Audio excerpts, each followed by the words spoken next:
they can't persuade their voters to pay more for defense against the Russian enemy and the Chinese enemy. And they haven't switched, as Trump has, from the Russian enemy to the Chinese enemy as a priority of war making. That's what we discussed before as the Trump priority.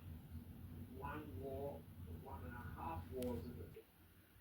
Quite bad, because he destroyed the economy by various methods that were ill-considered, and he destroyed the political structure by other measures that were ill-considered.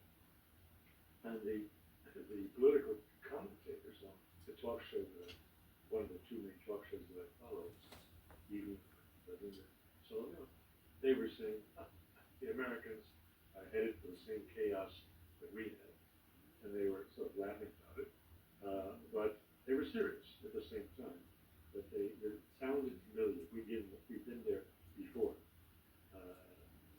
Just as they knew the case of Biden, they'd been there before also.